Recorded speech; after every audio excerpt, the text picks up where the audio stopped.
श्रावण के महीने का सोमवार पड़े और श्रावण के महीने के सोमवार के दिन, श्रावण के महीने के सोमवार के दिन अगर नाग पंचमी पड़ जाती है और भगवान शंकर को एक कमल आता है श्वेत, एक कमल आता है नीला गुलाबी सा, हल्का सा नील वर्ण का, एक कमल हल्का सा नीला जैसा गुलाबी सा दिखता है। वो कमल यदि शिव जी को मात्र एक समर्पित कर दिया जाए, सावन के महीने के सोमवार को पड़ने वाली नाग पंचमी के दिन अगर वो नील निधि के नाम से, हे भोले बाबा आपके जीवन की सारी जितनी निधियां हैं वो नील निधि में समाहित है, और उस नील निधि के भाव से मैं ये कमल दल आपको दे रहा हूं और बाबा को समर्पित कर कर वो कमल दल भगवान शंकर के मंदिर से लेकर आ जाओ, जिंदगी में कभी भूखे नहीं रहना पड़ेगा, सारी निधियां तुम्हारे पास में होगी, सारी सिद्धियां तुम्हारे पास में। वो नील निधि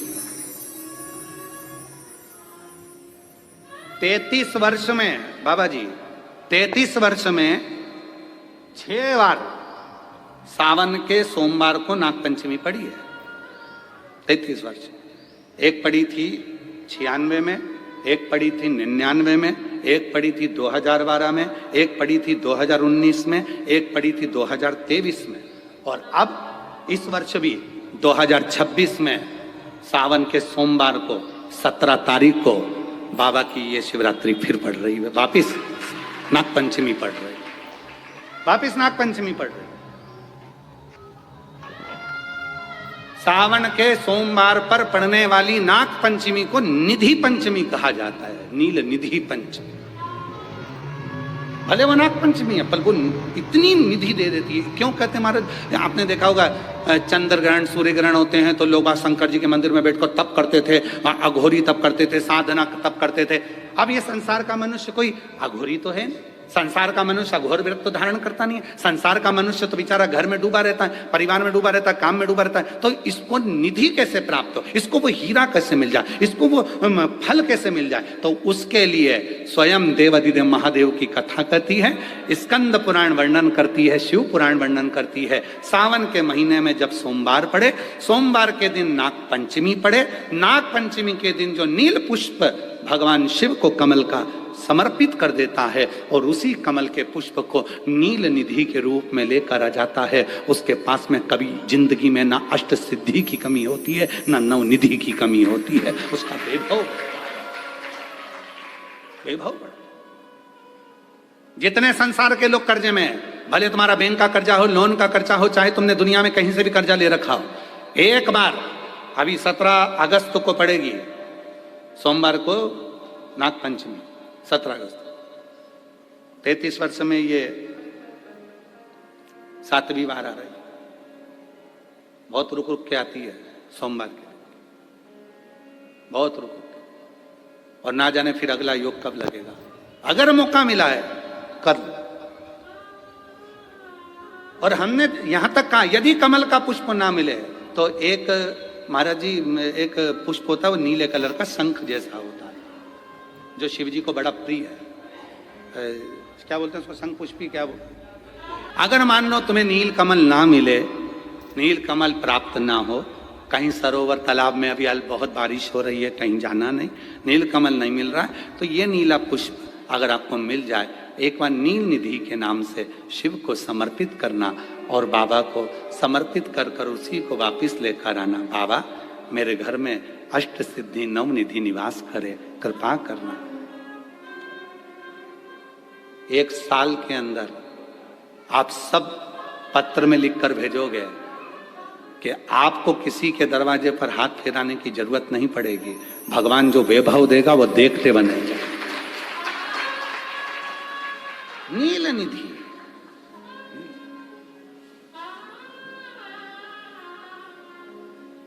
कौन सा दिन है बोलो जरा, सावन के, जम के बोलो जरा, जम के बोलो। सावन के सोमवार पर यदि नाग पंचमी पड़े, फिर हमें ना तो तप करना है, ना साधना करना है, ना कोई उपवास, ना कोई। और एक और चीज बड़ी सुंदर लिखी है महाराज, नील निधि, ध्यान दीजिएगा। यदि डॉक्टर ने कह दिया तुम्हारे शरीर में कोई गठान है, बहुत बड़ा कोई रोग हो गया है, ये छूट नहीं रहा है, बहुत तकलीफ में पड़े हुए हो और मिट नहीं रहा, तब शिव जी के शिवलिंग पर एक दुर्वा का मुख हो जलाधारी की हो जहां से पानी बहता, बेलपत्री का डंडी का मुख हो जहां से जल बहता जलाधारी की हो, और दो छोटी छोटी कटोरियों में यदि सावन महीने के सोमवार की नाग पंचमी पर अगर दूध चढ़ाया जाता है और उसको दूध चढ़ी हुई बेलपत्री और दुर्वा दोनों को लेकर आया जाता है, दुर्वा सुबह के समय द्वितीय दिवस में, जिस दिन चढ़ाओगे उस दिन नहीं, द्वितीय दिवस में उसको सुबह सुबह चबाकर खा लीजिए, और बेलपत्री को जिस कक्ष में आप सोते हैं उस कक्ष में उसको रख लीजिए, कहीं पर भी हमेशा के लिए। जो शरीर का रोग है वो धीरे धीरे मिटेगा ही, और 4 से 6 महीने के अंदर बड़े से बड़ा रोग सारी रिपोर्टें नील आकर सामने खड़ी। ये कोई साधारण नहीं है। सावन महीने का सोमवार उस दिन पड़ने वाली नाग पंचमी, आप सबको तो साधुता है, अब की बार 17 अगस्त को पड़ रही है और बाबा की कृपा से आपको ये कथा श्रवण करने को मिल गई नील निधि की। अब आते हैं जिनके बच्चे एजुकेशन कर रहे हैं, पढ़ाई कर रहे हैं, कंपटीशन एग्जाम दे रहे हैं और उन बच्चों का सिलेक्शन नहीं हो रहा, ठीक है, पर जितने बच्चे करेंगे वो हमको पत्र जरूर लिखेंगे कि तुम्हारा हुआ कि नहीं। काशी से बोलकर जा रहे हैं, और ये कथा केवल सीहोर वाला बाबा नहीं बाँच रहा, ये कथा स्वयं विश्वनाथ बाँचने के लिए आए। जितने शब्द होंगे सारे विश्वनाथ जी के होंगे। जितने बच्चे एजुकेशन कर रहे हैं और जितने बच्चे कंपटीशन एग्जाम दे रहे हैं, रिजल्ट नहीं आ रहा, 1 नंबर से, आधे नंबर से, 1.5 नंबर से, 2 नंबर से रह जा रहे हो, तो प्रयास करो। सावन के महीने के सोमवार की नाग पंचमी के दिन, सोमवार की नाग पंचमी के दिन लाल चंदन बाजार में होता है, लाल चंदन, उस लाल चंदन का लेपन घिस लो, उसको घिसकर बेलपत्री की दोनों पत्तियों में, नीचे वाली दोनों पत्तियों में उस लाल चंदन का लेपन करिए। बेलपत्री के नीचे वाली दोनों पत्तियों में लाल चंदन का लेपन करिए, और ऊपर वाले पत्ते पर केवल लच्छा किसको बोलते हैं यहाँ पर, क्या बोलते हैं हम, नाड़ा, लच्छा क्या बोलते हैं, मौली, लच्छा, नाड़ा जो भी है, वो बीच वाली पत्ती पर रखकर देव अधिदेव महादेव को समर्पित कर दीजिए, और बाबा पर 1 लोटा जल चढ़ा दो। शिव जी से प्रार्थना कर कर बेलपत्री वहीं छोड़ो, लच्छा लेकर आ जाओ और अपने हाथ में या अपने कमरे में उसको संभाल कर रखो। जब तुम्हारा विल पावर कमजोर हो, जब तुम्हें लगे कि मुझे ये कंपटीशन एग्जाम निकालना है, उस समय पर भले एग्जाम में तुम्हें बांध कर नहीं जाने दें, पर उसके पहले तक भी तुम्हारे शरीर के पास में वो लच्छा होना चाहिए। फिर भले उतार कर जाओ, एग्जाम देकर आओ, फिर पत्र इस व्यासपीठ पर तुम्हारा जरूर होगा, मिले।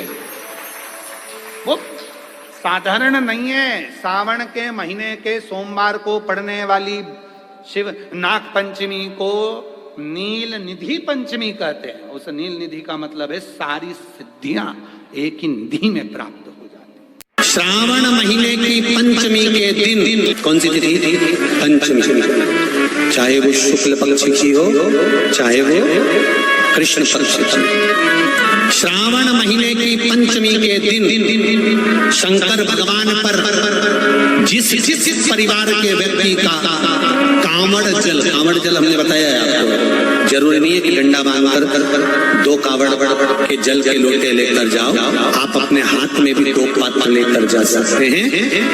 पंचमी तिथि के दिन हाथ में 2 लोटे जल के, 2 कलश जल के जब हम शंकर भगवान को चढ़ाते हैं तो ऊपर जो कमंडल होता है शिव जी के ऊपर जलधारी होती है, जिसमें जया, विषहरा, शामली, बारी, 2 तली और देव, शंकर भगवान की 5 बेटियां जिसमें विराजमान होती हैं। जब हम जल समर्पित करते हैं, हमारे पीढ़ी में, परिवार में अगर कोई अधोगति में मर गया होता है, कुंवारी अवस्था में चले गया होता है, गर्भ में मर गया होता है, गर्भ के बाहर निकल कर भी अगर कुंवारी अवस्था में चले गया होता है, तो श्रावण महीने की दोनों पंचमी पर परिवार का अगर कोई एक व्यक्ति भी जल चढ़ा देता है शंकर भगवान पर, तो सर्प की योनि में नहीं पड़ता, जीव मुक्त हो जाता, प्रेत योनि में सर्प की योनि से मुक्त हो जाता।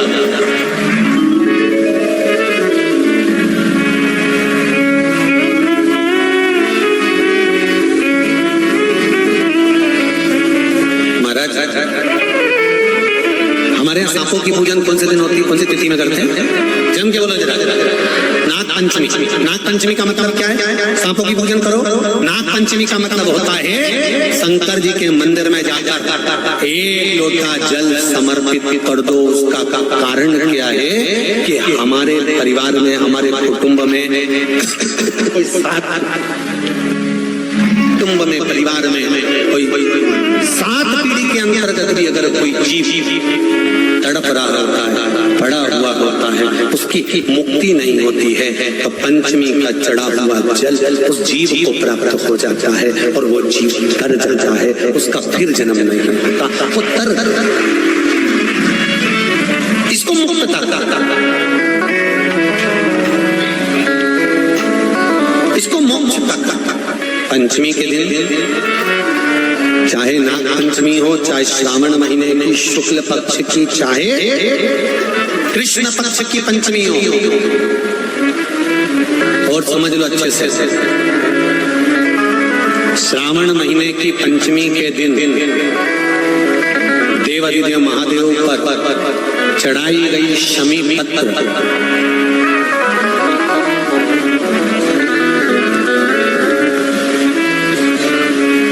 शंकर भगवान पर चढ़ाई गई शमी पत्र आस्तिक मुनि का नाम लेकर, कौन से मुनि? आस्तिक मुनि का नाम लेकर शमी पत्र को वापस उठाकर उसको अपने दरवाजे की चौखट पर कहीं पर भी या द्वार पर कहीं पर भी एक ओर रख देने पर घर के अंदर, बगीचे के अंदर सर्प प्रवेश नहीं करता। ध्यान रखिए, सर्प प्रवेश नहीं करेगा। शमी पत्र समर्पित करने में उस शमी पत्र को आस्तिक मुनि का स्मरण करने, कौन से मुनि है? आस्तिक मुनि का स्मरण करने पर कि भीतर घर के अंदर बगीचे में सर्प भी प्रवेश नहीं। उस शमी पत्र में जया, विषहरा, शामली वारी, गौतली और देव, ये 5 कन्याओं का भाव प्रकट हो जाता है और वो कन्याएं हमारे घर के द्वार की रक्षा करती हैं।